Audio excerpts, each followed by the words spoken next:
भी आपसे चैनल से जुड़े हुए सारे दर्शकों को मेरी ओर से सेवा जोहार। शायद अधिकतर साथी तो मेरे को भली भांति जानते होंगे। मैं भारत आदिवासी पार्टी से बिल प्रदेश की धरती वर्तमान राजस्थान राज्य के बांसवाड़ा संसदीय क्षेत्र से आता हूँ। वर्तमान देश के अंदर देखा गया है कि आदिवासियों को सबसे ज़्यादा विस्थापित किया जा रहा है। आदिवासी संस्कृति के संरक्षण पे कोई काम नहीं किया जा रहा है, लेकिन उल्टा आदिवासी संस्कृति को तहस नहस किया जा रहा है। और संविधान के अंदर बाबा भीमराव अम्बेडकर जी, जयपाल सिंह मुंडा ऐसे अनेक जो विद्वान थे जिन्होंने आदिवासियों के लिए, दलितों के लिए जो संवैधानिक प्रावधान लागू किए थे, उनको आज भी धरातल पे लागू नहीं किया जा रहा है। आपका कहना था कि लागू कौन नहीं कर रहा है, कौन दुश्मन है, कौन गलत है? मेरा कहना है कि जो आदिवासी समाज की संस्कृति को तहस नहस कर रहा है, आदिवासी समाज के कल्चर को, आदिवासी समाज के इतिहास को जो दबा रहा है, वो प्रत्येक संगठन, प्रत्येक व्यक्ति, प्रत्येक राजनीतिक संगठन हो, सामाजिक संगठन हो, वो सभी दुश्मन हैं जो आदिवासी की संस्कृति को खत्म करना चाह रहे हैं, आदिवासी की पहचान को खत्म करना चाह रहे हैं और आदिवासी के संवैधानिक अधिकारों को जो लागू नहीं करना चाह रहे हैं और आदिवासियों को जो विकास के नाम पे जो विस्थापित करने का काम कर रहे हैं। आपके चैनल के माध्यम से अभी आरएसएस को 100 साल पूरे हो गए और अभी वो भी बहुत बड़ा कार्यक्रम कर रहे हैं और उन्होंने आदिवासी को हमेशा वनवासी का आप कह रहे हैं, हमारा शासन रहा है, राजा महाराजा रहे हैं, तो उनके गढ़ पे आज आप मतलब क्या मैसेज देना चाहते हो आरएसएस को? इसलिए तो नहीं आया आज ही कैसे आया? आरएसएस को यही मैसेज देना चाह रहे हैं कि आरएसएस ने हिंदू राष्ट्र के नाम से अभियान चलाया। आरएसएस आदिवासी समुदाय को हिंदू कहता है, लेकिन हम जानना चाहते हैं कि हिंदू में वर्ण व्यवस्था है, ब्राह्मण, क्षत्रिय, वैश्य, शूद्र, तो आदिवासी किस वर्ण में आ रहा है? अगर आप आदिवासियों को जबरदस्ती उसमें डाल रहे हो तो आप स्पष्ट करें। और देश के अंदर वर्तमान में आरएसएस के हैंडल से, आरएसएस के हिसाब से सरकारें चलती है और उसी का दुष्परिणाम है कि आदिवासियों को सबसे ज़्यादा विस्थापन का शिकार होना पड़ता है। मैंने कई बार देखा है, आज यहाँ भी देख रहे होंगे, भविष्य में देखा है कि जब वोट की बात आती है तो आदिवासियों को धर्म के नाम से जोड़ते हैं, लेकिन आदिवासियों की जब विस्थापन की बात आती है तो सारे जो संगठन है वो कहीं भी आदिवासियों के साथ खड़ा है। देश के अंदर आरएसएस के कितने संगठन हैं? जब आदिवासियों का विस्थापन हो रहा है तब कितने आरएसएस के संगठन जाके खड़े रहे? एक भी संगठन, मेरी जानकारी में आरएसएस का कोई संगठन आदिवासियों के विस्थापन को लेके, आदिवासियों के इतिहास को लेके, आदिवासियों के संवैधानिक अधिकारों को लेकर बात उठाने वाला कोई नहीं है। तो ये देश पूरा भली भांति समझ रहा है कि आदिवासियों के विरोध में कौन काम कर रहा है, कौन सा संगठन काम कर रहा है, ये सारा देश जान रहा है। जी, लास्ट सवाल, जैसे हम देखते हैं, हम लोग देखते हैं कि कौन आदिवासी अलग लड़ रहा है, मुंडा अलग लड़ रहा है, भील अलग लड़ रहा है, मीना अलग लड़ रहा है, तो हम लोग यानी शक्ति का निर्माण कैसे करेंगे? एकजुट होकर या अलग अलग रहेंगे? मेरा भाई आपके चैनल के माध्यम से भी मेरे पूरे देश के आदिवासी संगठन है, आदिवासी समूह, उनको मैसेज है कि हमारे कुछ इशू हो सकता है, मतभेद हो सकता है, लेकिन 99% इशू समान है।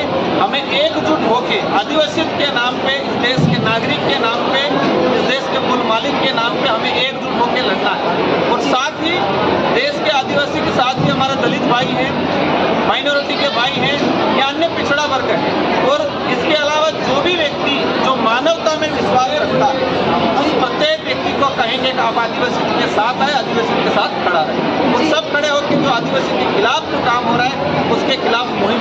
बहुत बहुत शुक्रिया सर।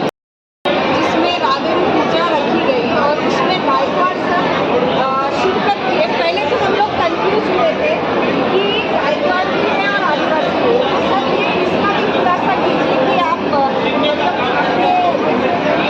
उन्होंने बोला कि आप नहीं है, तो हमें समझ में नहीं आया।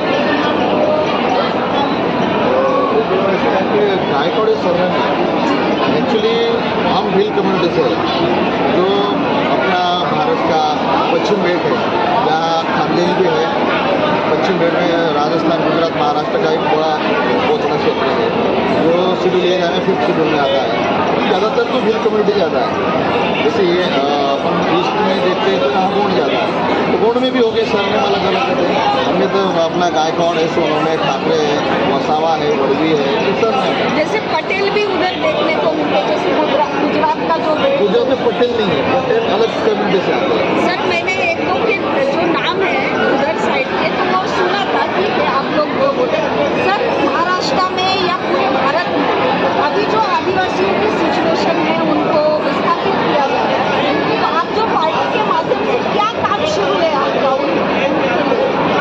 पार्टी का काम तो ये है कि अभी महाराष्ट्र में जो सिचुएशन है सबसे बड़ा मुद्दा तो आरक्षण का है, रिजर्वेशन। जी और रिजर्वेशन का ये पहली बार नहीं है। सबसे पहले तो 1962 में हाँ इन लोगों की मांग उठी थी, जब पहली बार आरक्षण का मुद्दा इस देश में चला, इंडिपेंडेंट भारत आज़ाद होने के बाद। जी तो तब भी ये तो स्थिति महाराष्ट्र गवर्नमेंट ने सिफारिश करके सेंट्रल गवर्नमेंट को फॉरवर्ड किया, लेकिन वो सेंट्रल गवर्नमेंट मतलब वो जो क्राइटेरिया है ट्राइबल के लिए, उसको हम ट्राइबल बोलते हैं, उसमें वो नहीं बैठते नहीं, क्योंकि जैसे उसमें एक देखते हैं अलग सर क्राइटेरिया है। कि आप बोलते हैं हम लोग मानवता में विश्वास रखते हैं, तो क्या फिर धनगर समाज को या बंजारा समाज को आरक्षण नहीं मिलना चाहिए? वो तो ऑलरेडी आरक्षण में है। जब आरक्षण की सूची बने तब अलग अलग आयोग बने, उन्होंने पूरी पड़ताल की, उन्होंने पूरी स्टडी करके फिर गवर्नमेंट को दिया। तो इसमें झगड़े कौन लगा रहा है? ये तो गवर्नमेंट लगा रही है झगड़े। अभी सिचुएशन ये है कि ये अभी मुद्दा क्यों उठा, ये असल में मुद्दा है। तो ये मुद्दा ऐसा है कि अभी महाराष्ट्र में सरकार को आदिवासी की ज़मीन चाहिए, और ज़मीन का मुद्दा आता है तो आदिवासी एक बहुत जोरदार तरीके से आंदोलन करेगा। मतलब जमीन के लिए एकजुट ना हो, वो लड़ाई में आरक्षण के मुद्दे डाइवर्ट पे करने के लिए आइसोलेशन में जाए। डाइवर्ट करने के लिए आरक्षण का मुद्दा उनको मालूम है, हम ये तो वो बैठेगी भी नहीं, उनको मिलेगा भी नहीं। ये कॉन्स्टिट्यूशनली प्रोविजन है, वो कोई स्टेट नहीं दे सकता। ये सेंट्रल गवर्नमेंट की सूची है, केंद्र सूची का सब्जेक्ट है, वो स्टेट उसको पावर है ही नहीं, वो क्या देंगे। जी लेकिन वो आग में तेल डालने का काम करेंगे, वो कर रही है। और हमारी पार्टी आदिवासी समाज को कह रहे कि हमें संवैधानिक तरीके से लड़ना है, हमें हिंसा नहीं पसरानी, क्योंकि आदिवासी मानवता में विश्वास रखता है। जी जी ये थे गायकवाड सर, ये हमारे आम्हाला वेळेत कार्यक्रम राहते आपल्या जाने मतलब बताया, उसके माध्यम से आदिवासी समाज एकजुट रहे। किसी के बहकावे में आकर किसी का विरोध करना या किसी का समर्थन करना उसके